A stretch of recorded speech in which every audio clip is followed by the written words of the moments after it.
आज देश का युवा ये नहीं देखता कि 70 साल पहले क्या हुआ। आज देश का युवा ये जानना चाहता है कि पिछले 7 साल में क्या हुआ और आखिर 7 साल में ऐसा क्या हुआ कि भारतीय संपत्तियों को नीलाम करना पड़ा। क्यों आखिर देश के अंदर रेलवे को बेचा गया, BSNL को बेचा गया, MTNL को बेचा गया। और क्यों आप तो कह रहे हैं भाइयों बहनों मित्रों हवाई चप्पल वाला भी हवाई यात्रा करेगा। अरे हवाई चप्पल वाला हवाई यात्रा तो जब करेगा मित्रों जब आप देश के अंदर एयरपोर्ट को छोड़ेंगे, ना रहेगा बांस और ना बजेगी बांसुरी। जब आपने एयरपोर्ट ही बेच दिए तो हवाई चप्पल वाला हवाई यात्रा कहाँ से करेगा। सारे सपने इनके देखे हुए ही हैं। ये वाला सपना इन्होंने कौन से सपने में देखा था और कब देखा था भारत को बेचने का, बताइए ना। इस सपने के बारे में आप कुछ कहेंगे कि इनके सपने में रात को आया था कोई, कि मोदी जी सो रहे थे सपने में कोई आया कि देश जब खुशहाल होगा जब देश की संपत्ति।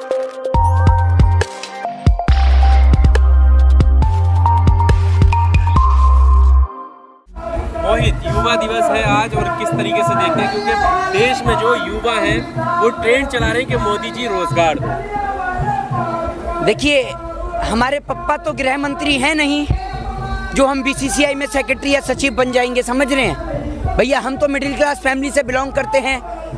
अमित शाह जी हैं और जयशाह जी हैं। जयशाह जी के पप्पा जो हैं अमित शाह जी वो BCCI में हैं, वो गृह मंत्री हैं देश के।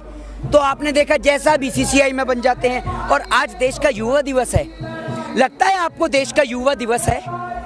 अरे वो देश का युवा कि जो सोशल मीडिया पे अगर कुछ लिख दे तो पुलिस उठाकर ले जाती है। वो देश का युवा अगर कुछ बोल दे तो पुलिस उठाकर ले जाती है। वो देश का युवा जो अगर राइट टू फ्रीडम के तहत प्रोटेस्ट करने की बात कर दे तो पुलिस उठाकर ले जाती है। तो कैसा देश का युवा दिवस। और ये आप बोल तो रहे हैं कि आपको लेकर गई पुलिस, यहाँ घूम रहे हो ना, खुल के बोल भी रहे हो। खुल के तो आप एक बात बताइए, क्या पुलिस ने नहीं उठाया? किसने उठाया? और आपको उठाया क्या? हमें ही उठाया है और आपको उठाएंगे क्या? बोल रहे हो ना, देखो मुंबई गए किसान आंदोलन के चक्कर में, नहीं मुंबई के चक्कर में गए, वहां से उठाया। किसान आंदोलन को लेकर वहां से ITO के पास से उठाया, तो क्या नहीं उठाया क्या? आप एक बात बताइए, देश के तमाम इतने सारे युवा बंद हैं, अभी नहीं उठाया क्या? तो आप कैसे मना कर सकते हैं? और सुनिए, युवाओं को लेकर 4 पंक्ति पढ़ना चाहूंगा कि भर्ती निकले। आज आपने जब रोजगार की बात करी है तो बोलता चाहता हूं कि भर्ती निकले तो इम्तिहान नहीं, कि भर्ती निकले तो इम्तिहान नहीं, परीक्षा हो तो परिणाम नहीं, कि भर्ती निकले तो इम्तिहान नहीं, परीक्षा हो तो परिणाम नहीं, और परिणाम निकले तो ज्वाइनिंग नहीं। आखिर क्यों देश में युवाओं का सम्मान नहीं? बस करो मजाक अब, बस करो मजाक अब, युवा मांगे हिसाब अब। बात करो संवाद करो, बात करो संवाद करो, दो हमारे प्रश्नों का जवाब। क्यों हर भर्ती पंचवर्षीय योजना है? किस नए भारत की ये परियोजना है? कैसी ये परीक्षा प्रणाली है? अपने युवाओं की छीन ली जवानी है। आप एक बात मुझे बताइए, आज देश के अंदर देश के युवाओं के पास रोजगार नहीं है, और आप एक बात बताइए, रोजगार कहाँ से आएगा मेरे भाई? कैसे आएगा रोजगार?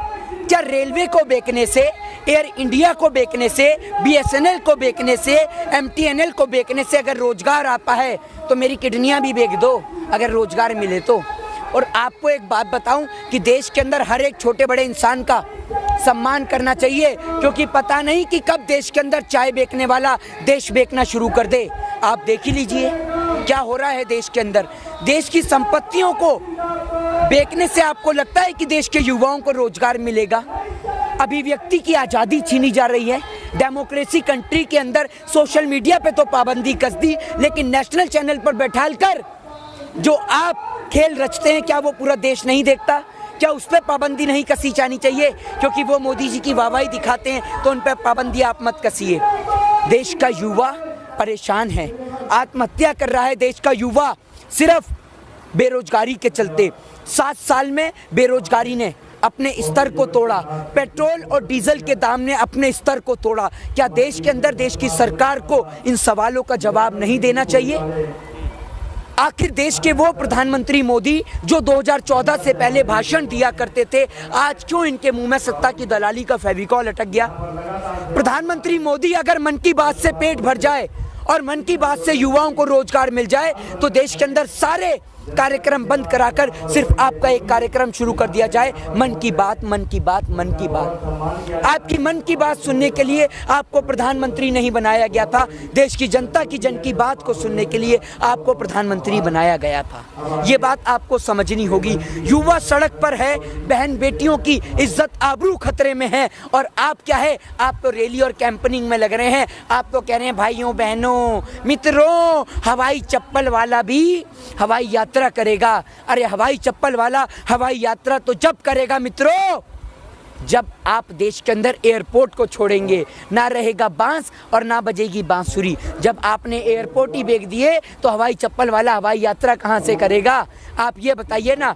आपने देश के अंदर पेट्रोल और डीजल इतना महंगा कर दिया कि देश के अंदर गरीब आदमी आज बाइक से भी नहीं चल सकता, दुपहिया वाहन से नहीं चल सकता। और वो व्यक्ति जो दुपहिया वाहन के जरिए एक जगह से दूसरी जगह खाना डिलीवर करता था, फूड डिलीवरी का काम करता था, जिन्हें आप कहते हैं स्विगी वाले या जोमेटो वाले या डोमिनोज वाले या पिज़्ज़ा वाले, आज उनसे पूछिए, उन्होंने के हाथ में आज साइकिल आ गई है।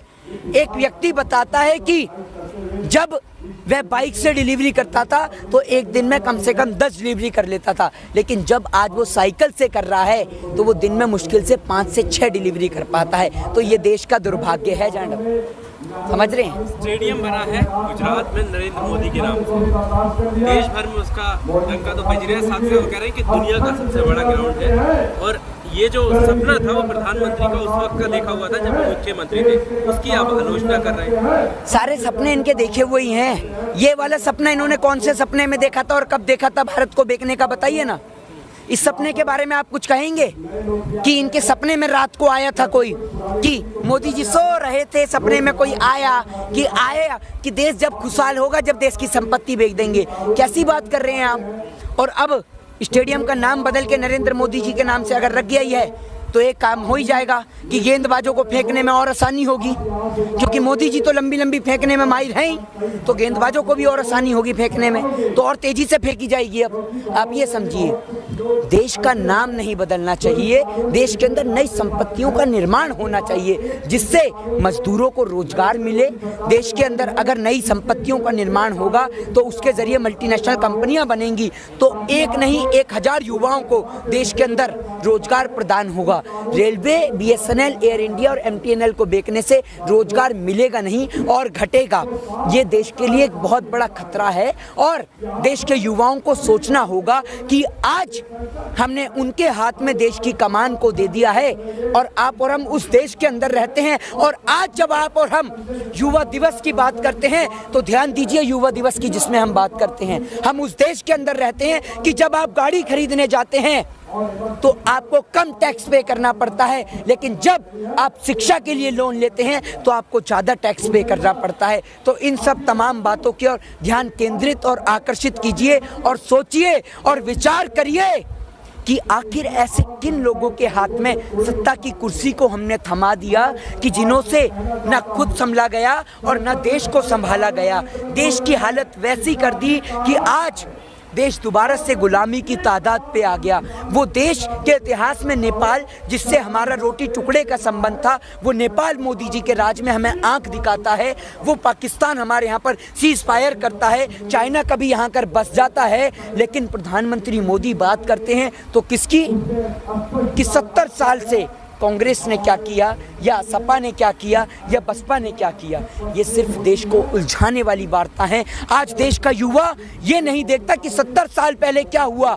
आज देश का युवा ये जानना चाहता है कि पिछले 7 साल में क्या हुआ, और आखिर 7 साल में ऐसा क्या हुआ कि भारतीय संपत्तियों को नीलाम करना पड़ा। क्यों आखिर देश के अंदर रेलवे को बेचा गया, बीएसएनएल को बेचा गया, एमटीएनएल को बेचा गया, और क्यों सिर्फ देश के अंदर सिर्फ एक उद्योगपति को फायदा पहुंचाने और चंद उद्योगपतियों को फायदा पहुंचाने के चक्कर में किसान को भी बलि का बकरा बनाया गया। मोदी सरकार का ये कहना है कि हम जो है ना सरकारी कंपनी नहीं चलाएंगे, हम सिर्फ करेंगे जन कल्याण, कंपनी नहीं चलाएंगे कोई सरकारी, सबको बेचेंगे। तो सरकारी आप कंपनी नहीं चलाएंगे तो सरकार भी तो सरकारी है। प्रधानमंत्री को भी प्राइवेट कर दें, प्रधानमंत्री को भी अंबानी और अडानी के हाथ में दे दें क्या, जब सभी कुछ प्राइवेट कर रहे हैं। तो जब रेल बेच रहे हैं आप, तो रेल मंत्री की क्या जरूरत, क्या वेतन, क्या आपको पता है देश का हर एक नागरिक टैक्स पेयर करता है। जब आप और हम देश के अंदर मोबाइल फोन खरीदने जाते हैं ना, तो उसमें भी लिखा होता है इंक्लूडेड प्लस टैक्स, समझ रहे हैं, इंक्लूडेड जीएसटी।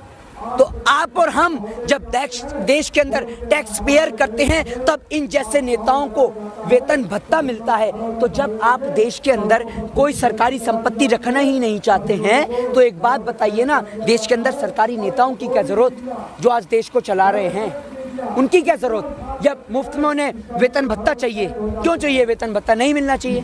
और दूसरी बात, आपने कहा प्राइवेटाइजेशन, आपके घर के सामने एक प्राइवेट पार्क, सरकारी पार्क है, उस सरकारी पार्क में आप भी जा सकते हैं, मैं भी जा सकता हूँ, ये भी बैठ जा सकते हैं और तमाम लोग जा सकते हैं और एक गरीब भिखारी भी जा सकता है। लेकिन अगर उस पार्क को कोई एक व्यक्ति विशेष खरीद लेगा, तो क्या वो उस पार्क के अंदर उस भिखारी को जाने देगा, नहीं जाने देगा ना, वो उस पार्क की टिकट रखेगा।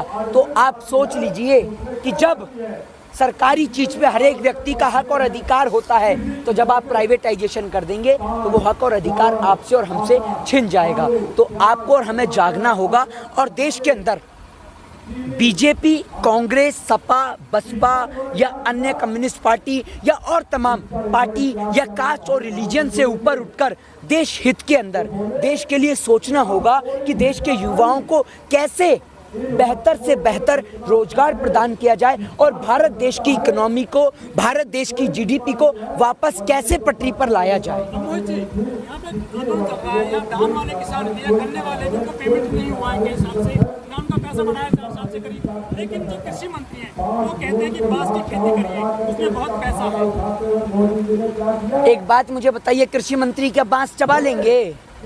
रोटी तो गेहूं की ही बनेगी ना, या बांस की रोटी खा लेते हैं ये? अगर आप कह रहे हैं देश का सारा किसान अगर बांस ही उगाने लगा, तो एक बात मुझे बताइए कि रोटी काहे की खाएंगे? बांस की रोटी खाएंगे, बांस की सब्जी खाएंगे, हैं? या आपके पास इसके लिए भी कोई नई स्कीम है? बताइए ना। तो किसानों ने फिर से कॉल किया संसद को जाने के ट्रैक्टर लेकर के, लेकिन किसानों को तो पहले मुकदमे बहुत सारे हैं। प्रधानमंत्री के झूठ को समझना होगा, समझिए इनके झूठ को, इनके प्रोपोगेंडा को समझिए। कभी कहते हैं कॉल की दूरी पे हूँ, न जाने कॉल करते करते ये बंगाल की ओर कब रवाना हो जाते हैं पता ही नहीं चलता। तो आप समझिए इनके झूठ को। कभी कहते हैं हवाई चप्पल वाला हवाई यात्रा करेगा, लोगों ने पैर से हवाई चप्पलें छोड़ दी। कोविड के दौरान आपने देखा होगा कि लोग नंगे पांव इसी फ्लाईओवर पे दौड़ रहे थे। प्रधानमंत्री कहते हैं कि 2 करोड़ युवाओं को रोजगार मिलेगा, वो आज तक नहीं मिला। प्रधानमंत्री कह रहे थे कि नीरव मोदी आ रहा है, न जाने क्या वो पैदल आ रहा है जो अब तक नहीं पहुंचा। मोहित जी, फिर से शुरू हो चुकी है कोविड की, फिर से लॉकडाउन करेंगे। तो अगर कोविड देश में है तो मुझे लगता है कि प्रधानमंत्री नरेंद्र मोदी जी को बंगाल का चुनाव नहीं लड़ना चाहिए। बंगाल में कोरोना नहीं है क्या? या सारा का सारा कोरोना जहां पर बीजेपी की सरकार नहीं है वहीं घुसड़ा पड़ा है? बताइए ना। अभी तो कल मैं भी एग्जाम दे के आ रहा हूँ, तो बताइए ना। तो बंगाल में कोरोना नहीं है क्या? ये बताइए। जो बंगाल में चुनाव लड़ने के लिए पहुंच गए, बिहार में पहुंच जाते तो बिहार में कोरोना खत्म। मोदी जी कौन सी जड़ी बूटी लगाई है आपने? देश की जनता को भी दे दीजिए, या अकेले ही अकेले रखेंगे और अकेले ही उस जड़ी बूटी का इस्तेमाल करेंगे? थोड़ा हमें भी दीजिए वो जड़ी बूटी। 1 साल हो रहा है ये जो बीजेपी वाले हैं पश्चिम बंगाल में चावल मांग रहे हैं लोगों से, इस तरह से देखते हैं इस चावल मांगने की घटना को, घर घर जाकर के चावल मांगते हैं ये अपने आप को श्री कृष्ण समझ रहे हैं क्या? है?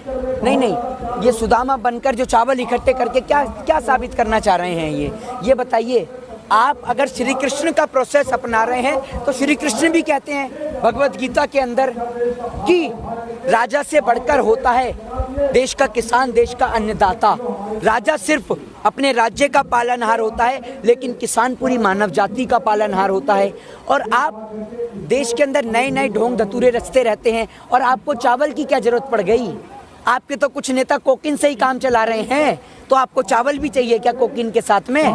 कोकिन से पेट नहीं भर रहा कि चावल भी चाहिए। और आपने अभी बताया तो कि बांस में ज़्यादा पैसा है, तो बांस में लीजिए कोकिन भर भर के, आपको क्या दिक्कत आ रही है? या चावल भी लेंगे साथ में? तो ये ड्रामा बंद कीजिए, देश के युवाओं की ओर सोचिए, देश के युवाओं के लिए सोचिए। जय हिंद, जय भारत, वंदे मातरम।